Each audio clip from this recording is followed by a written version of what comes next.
नमस्कार दोस्तों, आपका हमारे YouTube चैनल भक्ति ज्ञान त्योहार में स्वागत है। आज मैं आपको देवउठनी एकादशी की कथा सुनाने जा रही हूँ। अगर आपको ये कथा पसंद आए तो कमेंट बॉक्स में भगवान विष्णु की जय अवश्य लिखिए। साथ ही अगर आप मेरे चैनल पर नए हैं तो मेरे चैनल को सब्सक्राइब कीजिए और बेल आइकॉन पर क्लिक जरूर कीजिए, जिससे हमारे वीडियो के नोटिफिकेशन आपको मिलते रहें। कार्तिक माह के शुक्ल पक्ष में आने वाली एकादशी को देवउठनी एकादशी कहा जाता है। इसे देवोत्थान एकादशी के नाम से भी जाना जाता है।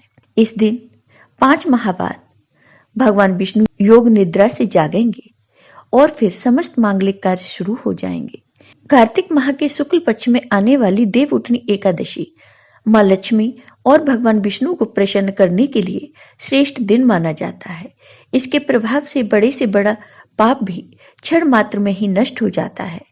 भगवान श्री कृष्ण ने कहा है कि देवउठनी एकादशी की रात्रि जागरण कर पूजा करने से साधक की आने वाली 10 पीढ़ियां विष्णु लोक में स्थान प्राप्त करती हैं। पितृ नरक से मुक्ति पाते हैं।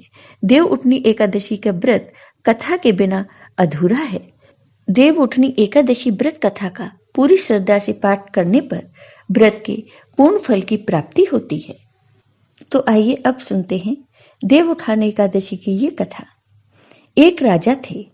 वो बहुत ही धार्मिक और पूजा पाठ करने वाले राजा थे। राजा हर एकादशी को व्रत रखते थे। राजा के पूरे राज्य में सभी एकादशी का व्रत रखते थे। एकादशी वाले दिन उस राज्य में किसी को भी अन्न नहीं दिया जाता था, चाहे बूढ़ा हो, बच्चा हो, पशु हो या किसी को भी एकादशी के दिन अन्न नहीं दिया जाता था। उस राज्य के सभी लोग एकादशी के दिन केवल फलाहार करते थे। एक समय की बात है, किसी दूसरे राज्य का व्यक्ति उस राज्य में आया और वह नौकरी मांगने राजा के पास गया। उस व्यक्ति ने राजा से कहा, मैं दूसरे राज्य से यहाँ कामकाज करने आया हूँ, कृपा करके मुझे अपने राज्य में नौकरी दे दो। मुझे नौकरी की बहुत ही आवश्यकता है। तब राजा ने उस व्यक्ति से कहा, ठीक है, मैं नौकरी तो तुम्हें दे दूंगा, पर इस राज्य का एक नियम है, उसे तुम्हें भी मानना होगा। तब उस व्यक्ति ने कहा, ऐसा क्या नियम है महाराज?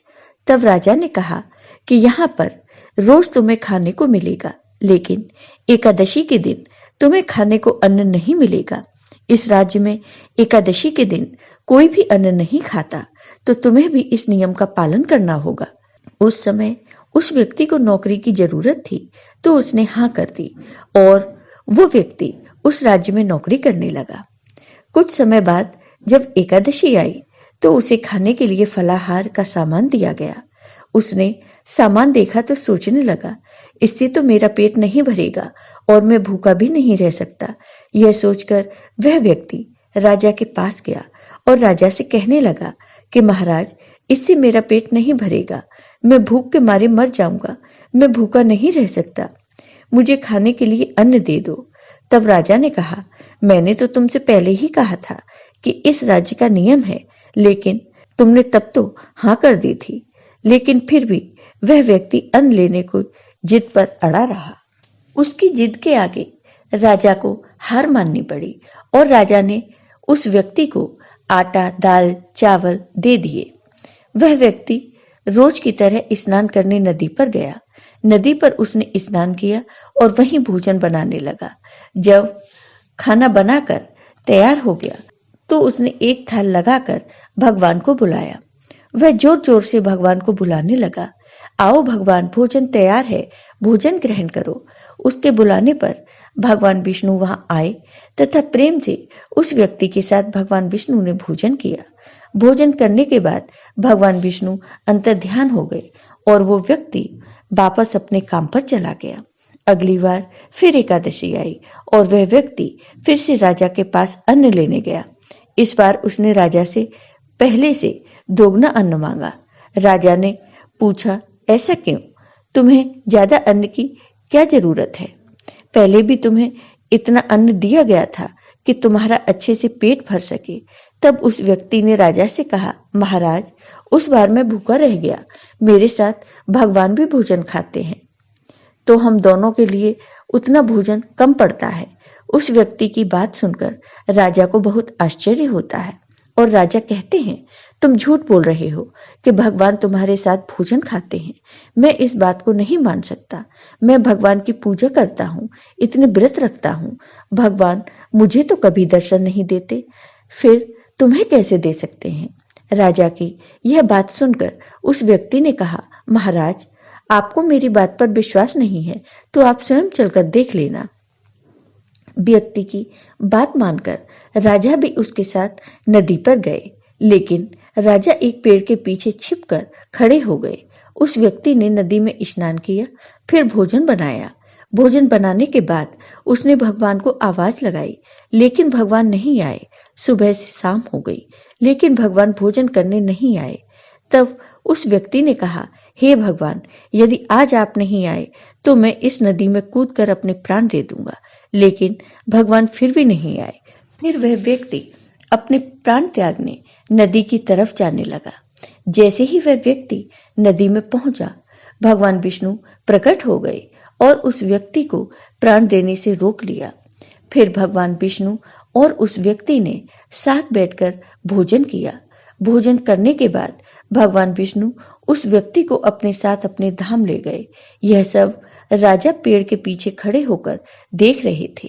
तब राजा ने सोचा कि व्रत उपवास से तब तक कुछ नहीं होता जब तक व्यक्ति का मन शुद्ध नहीं होता। फिर राजा पूरे मन से व्रत उपवास करने लगते हैं और अंत में राजा को भी स्वर्ग मिलता है। देवउठनी एकादशी की दूसरी कथा। एक राजा थे, उनके राज्य में प्रजा बहुत सुखी थी। एकादशी को वहां कोई भी अन्न नहीं बेचता था, ना ही अन्न खाता था। सभी फलाहार करते थे। एक बार भगवान ने राजा की परीक्षा लेने की सोची। भगवान ने एक सुंदरी का रूप धारण किया तथा सड़क पर बैठ गए। तभी राजा उधर से निकले और सुंदरी को देखकर चकित रह गए। उन्होंने पूछा, हे सुंदरी, तुम कौन हो और इस तरह यहाँ क्यों बैठी हो? तब सुंदर स्त्री बने भगवान बोले, मैं निराश्रता हूँ। नगर में मेरा कोई जाना पहचाना नहीं है, किससे सहायता मांगू? राजा उसके रूप पर मोहित हो गए। वह बोले, तुम मेरे साथ महल में चलकर मेरी रानी बनकर रहो। तब वह सुंदरी बोली, मैं तुम्हारी बात मानूंगी, पर तुम्हें राज्य का अधिकार मुझे सौंपना होगा। राज्य पर मेरा पूर्ण अधिकार होगा। मैं जो भी बनाऊंगी तुम्हें खाना होगा। राजा उसके रूप पर मोहित थे, अतः उसकी सभी शर्तें स्वीकार कर लीं। अगले दिन एकादशी थी। रानी ने हुक्म दिया कि बाजारों में अन्य दिनों की तरह अन्न बेचा जाए। उसने घर में मांस, मछली आदि पकवाए तथा परोसकर राजा को खाने के लिए कहा। यह देखकर राजा बोले, रानी, आज एकादशी है, मैं तो केवल फलाहार ही करूंगा। तब रानी ने राजा को शर्त याद दिलाई और कहा, या तो खाना खाओ, नहीं तो मैं बड़े राजकुमार का सिर काट दूंगी। राजा ने अपनी स्थिति बड़ी रानी से कही तो बड़ी रानी बोली, महाराज, आप धर्म न छोड़ें, बड़े राजकुमार का सिर दे दो। पुत्र तो फिर मिल जाएगा, पर धर्म नहीं मिलेगा। उसी दौरान बड़ा राजकुमार खेलकर आ गया। माँ की आंखों में आंसू देखकर वह रोने का कारण पूछने लगा, तो माँ ने उसे सारी बात बता दी। तब वह बोला, मैं सिर देने के लिए तैयार हूँ। पिताजी के धर्म की रक्षा होगी, जरूर होगी।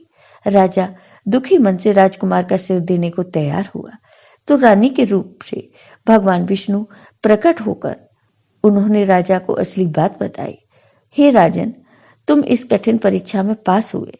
भगवान ने प्रसन्न मन से राजा से वर मांगने को कहा तो राजा बोले, आपका दिया सब कुछ है, हमारा उद्धार करें। उसी समय वहां एक विमान उतरा। राजा ने अपना राज्य पुत्र को सौंप दिया और विमान में बैठकर परम धाम को चले गए। जय हो भगवान विष्णु की। आपको ये वीडियो पसंद आया हो तो कमेंट बॉक्स में कमेंट करके जरूर बताइए। साथ ही मेरे वीडियो को ज्यादा से ज्यादा शेयर करिए। धन्यवाद दोस्तों।